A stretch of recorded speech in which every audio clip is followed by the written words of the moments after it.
Welcome, everyone, to Rutgers at the Voice of College Football. Hope you had a great holiday season and are looking forward to the college football playoffs, semifinals, which are coming up very shortly between Notre Dame and Penn State and Ohio State and Texas. So Rutgers football coming off of what I would say is a disappointing 7-6 season, losing to Kansas State 44-41 in the Rate Bowl.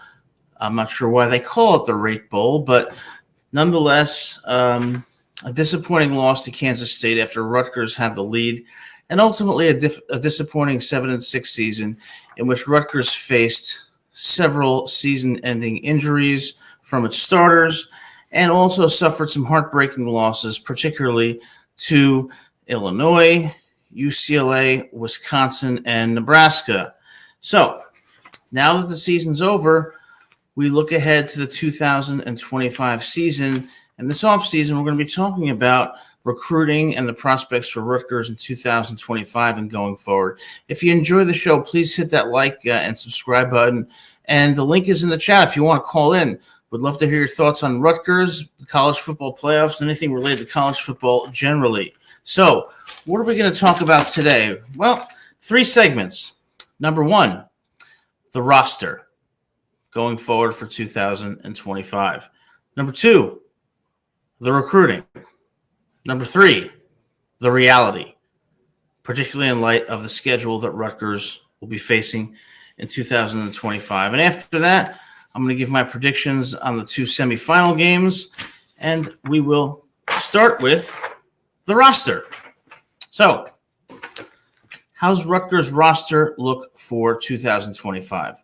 Well, we've got some great additions, but we've also got some significant losses. Rutgers came in this year with a favorable schedule and a veteran-laden roster that really was going to contend for 9, perhaps 10 wins. But those injuries really hurt Rutgers. And although they persevered to get to 7 wins, I think most Rutgers fans would agree that this is a season where so much more could have been accomplished and should have been accomplished. So in 2025, what does the roster look like? Let's start with the offense. Well, star running back and Don Bosco product Kyle Monangai, who has been outstanding for the Scarlet Knights, will be departing, as will star wide receiver Dymere Miller. Both of them are gone and are significant losses. However, at running back, Antoine Raymond, another Don Bosco prep product, and Jashawn Benjamin will return. Both are very talented running backs and should anchor the running game for the Scarlet Knights. At quarterback, Minnesota transfer Ethan Kaliakmanis will return for the Scarlet Knights. Now, Ethan had a pretty good year this year. He didn't have a great year. He was good, but he wasn't great. I see Gerard, the comment box. Nice to see you. Thanks for being here. So Ethan's got to get better. Ethan has a great arm. He's very talented, and he's tough. And that's what we need, particularly in terms of those intangibles with a quarterback. But when he's under pressure, he struggles and can make some bad throws. So Ethan Kaliakmanis will be back for the Scarlet Knights. I anticipate he's going to have a better year. It could be a career year for him. So Rutgers will be solid at the quarterback position. Wide receiver, KJ Duff and Ian Strong return to anchor what should be a very solid wide receiving unit for the Scarlet Knights. Tight end, Colin Weber, a transfer from Charlotte, should start for the Scarlet Knights.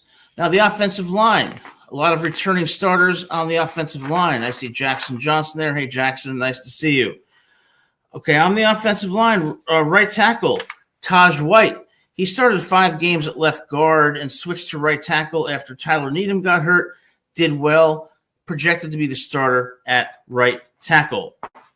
Right guard, Kobe Asamoah, started all 13 games for the Scarlet Knights and will return next year. Center, it's a pretty easy answer. Gus Salinkas, he started the last 26 games at center and looks to return and will return as the center for the Scarlet Knights. Very talented. Left guard, Probably Dante Chin or Brian Felter. Felter suffered a season-ending injury after the first 4 games, but he looks to reemerge in 2025. Now, left tackle is a question mark, but with the departure of Holland Pierce, look for Tyler Needham to get that start at left tackle. So Rutgers has some talent returning on offense. The offense should be powerful in 2025 and challenge some of those Big Ten defenses with Callie Kamanis, Jashawn Benjamin, Antoine Raymond, and a veteran offensive line. Now, however, let's turn to the defense. This is where we're going to have a problem. The defense came into the year very talented, filled with veterans. At one point was ranked 21st in the country in rushing defense before the game in Lincoln. However, injuries. As Coach Greg Schiano has said repeatedly, numerous injuries decimated this team, particularly on the defensive side. And that undoubtedly affected Rutgers' performances, particularly the latter part of the season when they gave up 35 points to UCLA, 42 points to Wisconsin, 44 points to Kansas State. So what are we looking at on defense? Defensive end, Eric O'Neill, edge rusher from James Madison, got him out of the portal. Coach Schiano has been quite active in the portal, getting 9 players so far from the portal. He looks to start at defensive end. Defensive tackle, Kashawn Griffin started 4 games this season. Defensive end, probably a University of South Florida transfer, Doug Blue Eli. I always like people whose middle names are after a color. Defensive end, we're looking at Jordan Thompson, of course. Started all 13 games for the Scarlet Knights, registering 26 tackles and 5 for loss. So on the defensive line, there's potential, certainly. Linebacker looks to be a strength of the Scarlet Knights. Mohamed Toure announced his return after missing the 2024 season with a torn ACL. Again, one of those players who could have contributed and could have led to a better season for the Scarlet Knights, but due to the multitude of injuries, that did affect their season and ultimately led to a 7-6 record. Daryl Jabome, and I hope I'm pronouncing it right. Now, this guy's a stud. This guy is NFL talent. He will be playing on Sundays, led the Scarlet Knights with 105 tackles. He's going to be a stalwart on the interior line and is going to be a powerhouse. Safety. We've got another transfer here from UNLV. I love Las Vegas, and I hope you do too. UNLV transfer is probably going to replace Scarlet Knight star Flip Dixon. Now, the other safety. We've got a guy from Bergen Catholic High School, my alma mater, where I graduated in 1993, which seems so long ago. Kaj Sanders, he was a true freshman this year, started 5 games for the Scarlet Knights as a true freshman and had 43 tackles. Now, at cornerback, we're looking at Jacoby Henderson. We've got another transfer here. He's from Marshall, the Thundering Herd. 50 tackles and 2 interceptions this season. So we've got a lot of transfers and some portal pickups that obviously Schiano is getting to try to fortify that defense. Bo Masco, I apologize, started 3 games, had his first interception against Michigan State in East Lansing. Cornerback Al-Shadi Salam played in 11 games this season with 26 tackles. So Rutgers has some new faces on defense, but they do have some experience. The issue is going to be with these new faces, how is the chemistry going to be with the defense? Given that we've got transfers from UNLV, for example, we've got a transfer from Marshall. We have transfers. In addition to that, we have new faces that are going to be playing their first games and some relative inexperience in the secondary. That is going to be the key for Rutgers moving forward. How they do next year will depend on how quickly the defense can grow, evolve, and adapt to what's going to be a challenging Big Ten schedule. So that's the roster for 2025. Now, let's talk about the recruiting. Recruiting for Rutgers is absolutely critical because, as we saw this year, they lacked the depth to compensate for the numerous injuries they suffered. And although Coach Schiano acknowledged that it was an unprecedented number of injuries, still, at an Alabama, at a Georgia, at a Texas, at an Ohio State, at an Oregon, you still have the depth that can compensate for that. That wasn't really the case this year, although the players did play hard, and you have to give them credit. So recruiting is going to be critical, both out of high school and from the portal. So where is Rutgers right now? Currently, Rutgers is 28th in the country in the recruiting rankings, and surprisingly and optimistically, ahead of Clemson, ahead of Illinois, ahead of Arizona State, ahead of Indiana, ahead of Colorado, and ahead of UCLA. Three of those teams, of course, as you know, were in the college football playoffs this year. So Rutgers has a solid base, but who are these recruits and how talented are they? Well, so far, Rutgers has 27 recruits. How many 5-stars do they have? None. How many 4-stars? 3. How many 3-stars? 24. So, and I don't want to go off on a rant here because I do believe in development. If you look at a school like the University of Iowa, okay,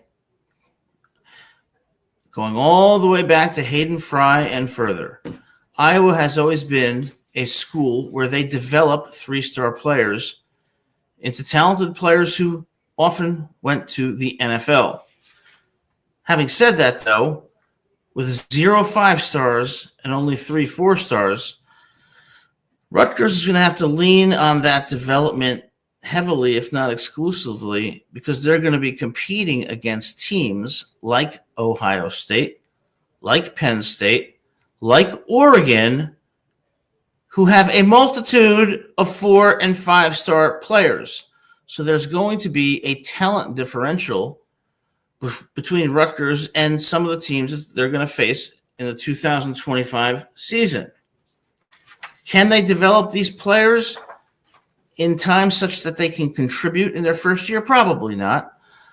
But what I have said all along, and what I will continue to say, is that Rutgers needs to buy 5-stars. They need to buy 4-stars out of high school and out of the portal. Oregon has a $20 million roster. Ohio State has a $20 million roster. Okay? What about Rutgers? You think Rutgers is going to compete next year in Columbus with 24 3-stars and a roster already that is largely filled with 3-stars? The answer is no. And that is, in a nutshell, the point and the problem. Rutgers needs to buy players from the portal and buy players out of high school. And I know I sound like a broken record, but once you get a few 5-stars, once you get a few 4-stars, it is going to entice more 5-stars and 4-stars to want to come there because, A, they will be making good money that is competitive with the top schools in the country, and number 2, they will be going to a program that develops them and not only provides them with a solid college football career, but prepares them for the NFL and for life after the NFL. So this is not to say that what Rutgers has done thus far is not worthy of note. It certainly is. Being 28th in the country is significant. But when you look a little deeper at those 27 recruits, you're seeing that over 90% of them are 3-stars. Does that mean that that's going to ensure that Rutgers is mediocre? No. Iowa also has an ingredient that, not a recipe, let's say, for development of its players. But have the Hawkeyes won a national title? How many Big Ten titles have the Hawkeyes won? They've been good, but not great. And the focus should not be on being good. It should be on being great. So, and I say this to the Rutgers administration, where is your commitment? What is your mission and what are your values as a football program? When Nick Saban went to Alabama, he said, our goal is to win every single game and to win a national championship. Rutgers should have the same culture, commitment, and philosophy that their goal is to win a national championship. Well, you're not going to do that with 24 3-stars. That's a fact. So, to the Rutgers administration, are you willing to put in the money to get these players from the portal and high school? And there's a lot of them in the portal. There's a lot of 4 and some 5 stars in the portal. Why? Well, because they go to a school like Ohio State, Texas, Ole Miss, Alabama, and they don't start their first year. So they don't like it. And instead of persevering, learning how to overcome obstacles, staying committed to their team, they just decide to leave. Those are the players you want. You want those pissed off players who thought they were going to go to an Ohio State or an Alabama and become the next star. And when it didn't pan out after 1 year, they're pretty pissed off and looking to go somewhere. Well, guess where they're looking to go? A place where they're going to start and a place where they're going to make money. And there's no better place to go than Rutgers if you have that money, because you have a great coach. And if you have a culture that wants to win a national title, you can entice these kids both with money and a mission to win the first national title ever at Rutgers to come to that school. But it all depends on your recruiting philosophy. If you're just going to be about development, you're not ultimately going to achieve the kinds of success that an Ohio State, an Alabama, has achieved. A Georgia, 2 out of the last 4 years, Georgia won the national championship. So the culture influences the recruiting. If your goal, if your mission is to win a national championship, to make the playoffs every year and contend for one, if your goal is to win 10 games at a minimum every year, then you have to have the money to back that, and you have to have the coaches who will develop that talent. It remains to be seen whether Rutgers will embrace that commitment and elevate itself from mediocrity to being elite. And I can't answer whether they will do that or not. What I can say is that so far, the recruiting is positive. But again, they've got a lot of good players.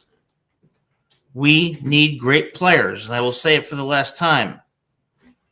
You need the mission to win a national title, and you need the money to be able to back that up and get those players who aren't starting at Alabama or Michigan or Oregon, and to get those players out of high school who are getting offered millions already by the Buckeyes, by the Aggies, by the Longhorns, by the Bulldogs. That's what NIL does in an ironic way. What NIL does is it gives an opportunity for average or above average teams to compete with the elite if they have the cash. So you boosters over there at Rutgers, donate some money. Let's build a robust NIL so that Rutgers can win its first national title within the next 5 years. Last part about recruiting. The transfer portal. Exploring with Ben and Sam. Good to see you. Thanks for watching the show. Transfer portal. Coach Schiano's been doing a good job so far in the transfer portal. Got to give him credit. 9 players already from the portal, especially to fortify a defense that was not only decimated by injuries this year, but is going to lack experience next year and needs to evolve if they're going to compete on the road and at home against some very, very difficult teams and a far more difficult schedule. So when we look at the universe of recruiting at this time, on the one hand, 28th in the nation, ahead of Clemson, UCLA, Arizona State, Indiana. That's impressive. You look a little deeper under the surface, you see 24 3 stars, 3 4 stars, 0 5 stars. I'll say it for the last time. Go to the portal and buy those 4 and 5 stars. And those kids coming out of IMG, okay? Those kids coming out of Mater Dei in California. Go to California, go to Florida, go to Texas, and tell those players, number one, you're going to make as much money as any other school you go to. Number two, we're going to develop you into an elite college football athlete. Number three, you're going to play in the NFL. And number four, you're going to be secure for life if you come here, and you're going to get a great education. That's the recipe. Let's hope there's that commitment. So let's talk about the third point tonight, and that is the reality. As I said before, Rutgers came into the season in 2024, and I see a comment in the chat. That's a big one, sell the development. I completely agree. You know, you look at teams like Iowa, they have developed 3 stars into NFL prospects.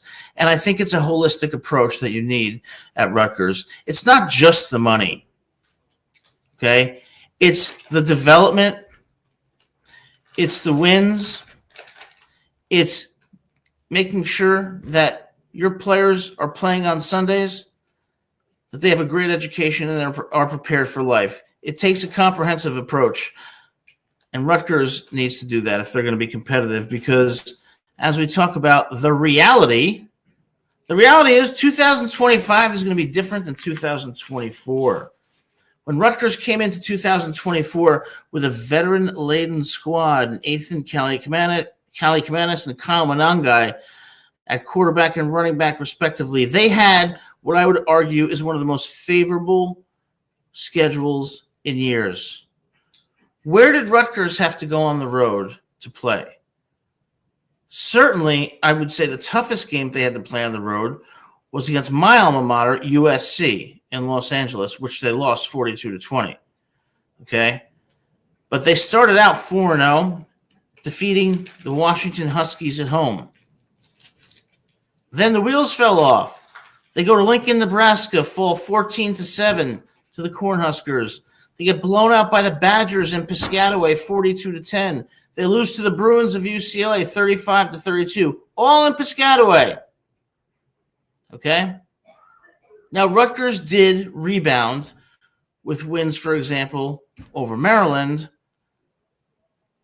but that Illinois loss was inexcusable in Piscataway. So the most heartbreaking losses for Rutgers occurred on their home field. That brings me to something I want to say about the reality for Rutgers. It's about time the fans start packing the seats at Shea Stadium and start making Shea Stadium a tough place to play, because right now it really isn't. You go to Outson Stadium in Eugene, Oregon, it's one of the loudest places you will ever visit. You go to Death Valley at LSU, one of the loudest places you will ever visit. One game, about 2 decades ago, they bought the Richter scale because the stadium was shaking so much. When you go to New Jersey, don't get me wrong, you have Atlantic City, Seaside Heights, wonderful Italian restaurants.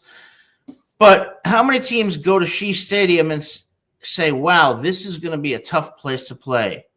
0, none. That's got to change. So if Rutgers is going to embrace a program that buys its players, develops its players, puts its players in the NFL, wins games, and attracts the kind of talent that's going to compete for a national title, and not only puts players in the NFL, but gives them a great education to prepare them for life after the NFL, you're going to have a community that supports Rutgers, kind of like a community that supports the Ohio State Buckeyes or the Oregon Ducks or the Alabama Crimson Tide or the Texas Longhorns or the LSU Tigers. Right now, Rutgers is more of an afterthought than a priority for many of these fans. When you go to Shea Stadium, if you look into the stands, you see about as many empty seats as you do those with fans. Totally unacceptable. The only game this year when Rutgers actually had a crowd that influenced the game was Washington, when they defeated the Huskies 21-18 in Piscataway. Outside of that, it's almost like going to a high school game. Get with it, Rutgers. Don't complain about being mediocre if you're not willing to support your team the way that the Alabamas, the Oregons, the Texases, the Ole Misses, the Floridas, the LSUs do. So it starts with the fans. If you're going to change the reality, it starts with you, but it certainly doesn't end with you. Because we've got a schedule in 2025 and going forward after that that's going to be tough. So how's Rutgers going to adjust? Let's look at that 2025 schedule. Starting out with the Ohio Bobcats. I do not know who the Ohio Bobcats are. I did not do. Before I get to there, I see a comment from Exploring with Ben and said, probably still better than a typical Miami fan in attendance. I would have to agree with that. No offense to you Hurricanes fans out there, but your loss to Syracuse 41-38 was an utter disgrace. So, Rutgers 2025 schedule. We start out with the Ohio Bobcats. Like I said, I don't know what the Ohio Bobcats are. I don't know who that is. I'm assuming that's Ohio University. I didn't know they had a football team. Maybe they have a good football team. Regardless, they're not going to beat Rutgers in Piscataway. 1-0 for the Scarlet Knights. Then we have the Miami Redhawks, also from Ohio. As someone who went to law school at Ohio State, I am familiar with Miami of Ohio because they are known for having one of the best collegiate Halloween parties. They do not have one of the best collegiate football teams. Forget about it. 2-0 for Rutgers. Third straight home game. Now, let me get this right. They have the Norfolk State Spartans. Not the Michigan State. No. The Norfolk State Spartans. Now, I'm sure Norfolk State is a fine school. Again, another team I didn't know had a football team. We wish them the best of luck in all of their endeavors. Unfortunately, and most tragically, they will not defeat Rutgers. Rutgers will start off 3-0. Interesting. They started off 4-0 this year. Seems like a similar trajectory. Until the fourth game of the season. Fourth and most important game of the season. If you're a Rutgers player, listen up. Get off of Instagram, Facebook, TikTok, whatever the hell it is that you guys do with your time. The Hawkeyes from Iowa. Iowa's coming in with a very similar team. The Hawkeyes are always known to be disciplined, well-developed, and they will be again. Iowa does not play undisciplined football, except for maybe Deacon Hill. Well, that's another issue. Historically, Iowa is disciplined, tough, and gritty. So Iowa's not going to come into Piscataway and make any mistakes. They're not going to turn the ball over 3 times. But they are going to be good, and it will be the bellwether of whether Rutgers' season is going to go north or south. The trajectory of Rutgers' season will depend on whether it can defeat the Hawkeyes in Piscataway. Why do I say that? Because Rutgers has to show that it's relevant. Rutgers has to show that it could compete with a legitimate Big Ten team and win. And if they do that, the players are going to get some confidence. And with confidence comes wins. So that game against Iowa is going to tell you whether Rutgers is ready for a successful season in the Big Ten or whether they are resolved to mediocrity. Iowa. Who's going to win that game? I'm going to go with the Scarlet Knights going 4-0 in a very close, low-scoring, sloppy game. Now, I had previously predicted that I would win this one, but I think Rutgers, with the additions from the portal and the experience back on offense, and particularly that offensive line, is going to pull it out. They should have scheduled Merrimack instead of Norfolk State, but I don't make the decisions. Maybe somebody at Rutgers should hire me. I'll make better decisions. 12-8 final score, Rutgers over Iowa. Or it could be something like 6-4. Always interesting when you see a baseball score in a college football game. That could happen in this one. All right, so let's say we have a 4-0 start. Let me go to one of my favorite cities, a city that is not appreciated enough, Minneapolis. Minneapolis is a great city. I watched the Super Bowl in Minneapolis in 1990, the Redskins defeating the hapless Buffalo Bills when Thurman Thomas could not find his helmet for the first series of the game. The Minnesota Golden Gophers and our good friend P.J. Fleck. P.J. Fleck, an interesting character, wears a suit on the sidelines. Did a pretty darn good job for the Golden Gophers this year. Minnesota defeated USC and was very competitive this year. I suspect they will be similar next year, meaning that they will be competitive but not elite. I think Rutgers, after a tough win over the Hawkeyes, is going to fall in the Twin Cities of Minneapolis. Rutgers goes to 4-1 after a loss to P.J. Fleck and the Golden Gophers. And then Rutgers has to travel across the country yet again, something I'm very familiar with. When I graduated high school, I went to the University of Southern California. I had to endure those long 5.5-hour flights to Los Angeles, terrible movies on American Airlines, rude flight attendants, and jet lag. I suspect Rutgers will endure something similar to that when they go to Seattle, Washington, to face the Huskies of Washington. Washington 2 years ago in the national championship game loses to Michigan after defeating a Steve Sarkisian-led Texas. Washington is going to be competitive next year. And when you play at Washington in Seattle, one of those deceptive stadiums, not the biggest stadium, but one of the loudest, Rutgers will struggle against an upstart Husky team and go to 4-2 on the season. And then we travel back across the country to Piscataway on the weekend that I will return to New Jersey, to Piscataway, to see what should be the game of the year. And who is that against? If you love animals, you got to love those ducks. The Ducks of Oregon. Number one for most of the year this year will travel to Piscataway for the first time ever to face the Scarlet Knights. That offensive Oregon, apart from last week when the Ohio State Buckeyes stopped them and held them to 21 points in a 41-21 victory, that Oregon offense is about as good as it gets. And Oregon also has a pretty darn good defense.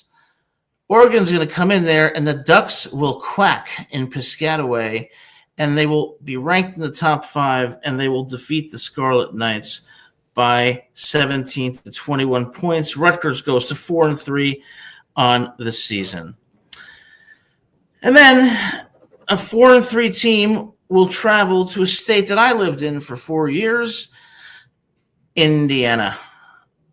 Lived in Fort Wayne for 4 years, didn't like the winters, didn't like how overcast it was. But that's another story. They're going to go to Purdue in West Lafayette to face the Boilermakers, a team that was, let's just say, hapless this year. A team that I think, won one or two games and probably shouldn't even have won that many. A team that may have lost to IMG or Mater Dei in a high school football game, and for that matter, maybe even Bergen Catholic. Rutgers goes to West Lafayette, Indiana, not impressed by the state of Indiana, but certainly not intimidated by the Boilermakers, and they come out with a 5-3 record. Then they've got to go a couple states over, or I'm sorry, one state over. Illinois. Okay, they've got to go to Illinois, a state that in my view is quite ambiguous. All I remember about Illinois is how horrible the traffic is in Chicago. But again, I digress. The Illini had a pretty good year this year. And on a fourth down with seconds to go in Piscataway, threw a 46-yard touchdown pass to pull the Illini over the Scarlet Knights with a last-second touchdown pass. I think Illinois is going to do it again. I think Illinois gets the win in Champaign, 5-4 for Rutgers. And then Rutgers returns to New Jersey, probably with a lot of jet lag, wondering why it flies so much. And it will face the Maryland Terrapins. I don't really have much to say about Maryland.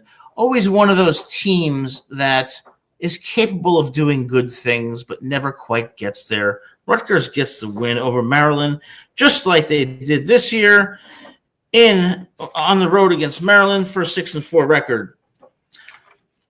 Uh-oh. They're 6-4. And why did I say uh-oh? Well, I said a few minutes ago that I went to law school at Ohio State. I liked Columbus. I liked the short north. I liked German Village. I liked law school sometimes. And I really liked Ohio State's football team. When I was there in 1998, Joe Germain was the quarterback for the Buckeyes, who were ranked number 1 at the time, until losing to a Nick Saban-led Michigan State team in the Horseshoe, which kept them from the national title game. And ultimately, they went on to win against Arizona State in the Rose Bowl. Rutgers is going to go to Columbus. They're going to like Columbus. It's really nice. Nice campus, nice people, very friendly people out there in the Midwest. Are they going to win? No. If you didn't hear me, I meant no, they will not win. They will lose. And why will they lose? They will lose because of what I've been discussing on many episodes of this show and what I discussed about 20 minutes ago. You have to have the talent and the development. To get the talent, you need to go into the portal and you need to go into high schools and buy these players. Then you need to develop them. Then you need to have a record of placing them in the NFL and preparing them for great lives after football. And you have to have a winning team such that people are attracted not just by the money, but by the mission. Rutgers ain't there yet. So they're going to go to Columbus, and they're going to lose. And I have nothing more to say about that. Going to 6-5 on the season. Then we have a home game against another very typically elite Big Ten team. Our good friend James Franklin comes to town as the Penn State Nittany Lions, and our good friend Drew Aller, who has decided to return to Penn State, will lead the Nittany Lions into Shea Stadium in Piscataway with an always elite defense. What's going to happen in this game? Penn State taking Rutgers to 6-6 on the season. Potentially a bowl game. Hopefully it won't be the Rate Bowl because it just sounds so terrible. But so does the Pinstripe Bowl or the Pop-Tarts Bowl. Whoever names these bowls, well, I'll leave it at that. So I'm saying 6-6 for Rutgers. Because you're going to have a lot of losses on defense, a tougher schedule. If you think about this schedule, they're traveling across the country to Washington, to Indiana, to Illinois, to Columbus, and they're home against the Ducks and the Nittany Lions, that's tough for any team. And as a result, Rutgers is going to not experience the same success this year. They're going to be 6-6 in my view. And that's going to be the fork in the road for Rutgers. After 6-6, and maybe I'm wrong, maybe they'll go 7-5, 5-7, but it'll be somewhere in that area.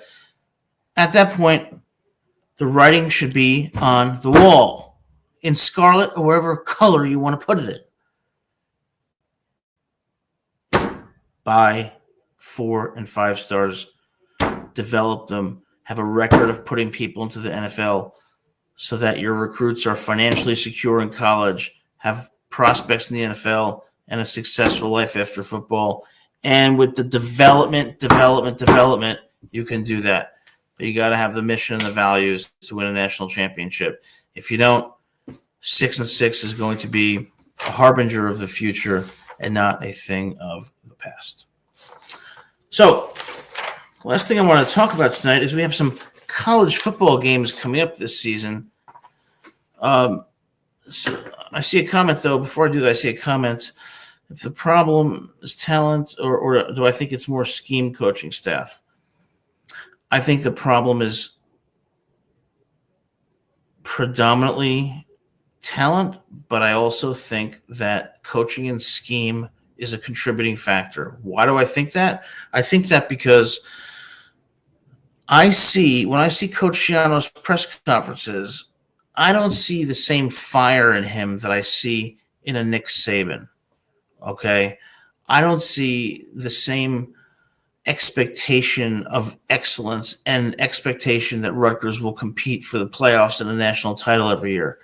I see someone who is an outstanding coach, an outstanding teacher, an outstanding mentor, who is very player friendly and who is very invested in developing these players into great players and great citizens, which is all wonderful. And I give Coach Schiano credit. I think he's probably the best coach in Rutgers history and an outstanding coach generally.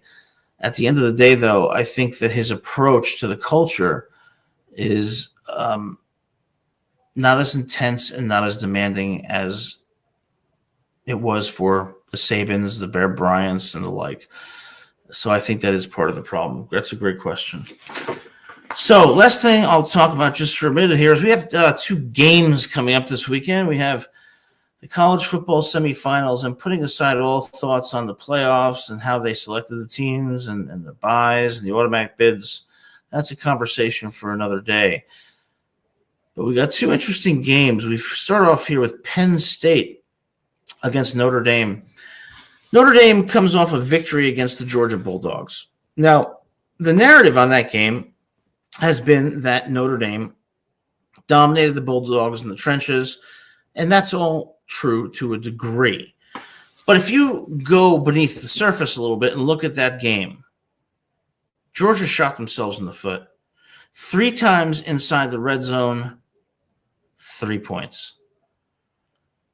One of those drives, they turned it over on downs. Another drive, they only got a field goal. Another drive, they fumbled. And then in the second half, Notre Dame comes out and returns the kickoff for a touchdown. So all of the little things, or shall I say big things, that could have gone wrong did go wrong. If Georgia plays a disciplined game, Georgia probably wins that game, because Notre Dame is a team that thrives on turnovers. That is part of their recipe for winning games.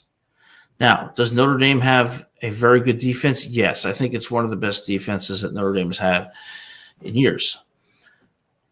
They are a good team. They are a very good team, and dare I say, a great team. Is their offense elite? Well, they sure have running backs that can challenge any defense. But again, Notre Dame, their defense in large part depends on turnovers.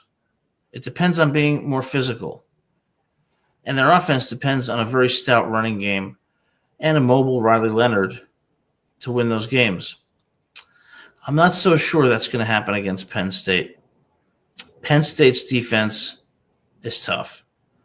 Penn State can match Notre Dame in physicality. Okay, it's a defense that's stingy, a defense that's stout against the run. I just don't see Notre Dame scoring that many points against Penn State. On the other hand, however, I'm not so sure that I see Penn State scoring that many points against a very, very solid Notre Dame defense. I also, however, don't see Penn State turning the ball over. So we're going to have a very low-scoring affair.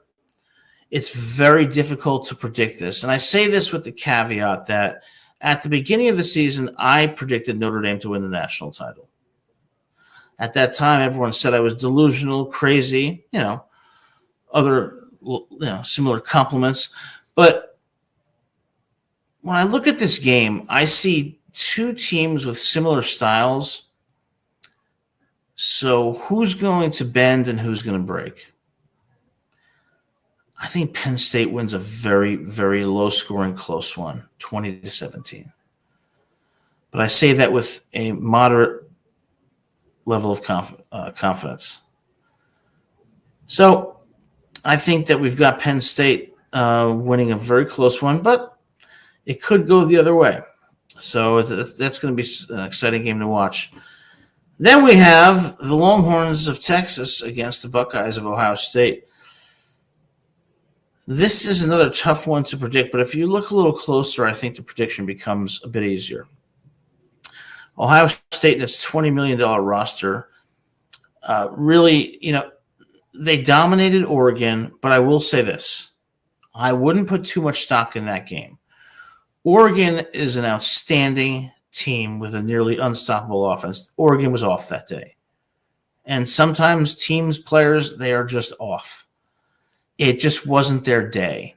And a lot of things went wrong for Oregon that I don't think would have gone wrong for them on a typical game day.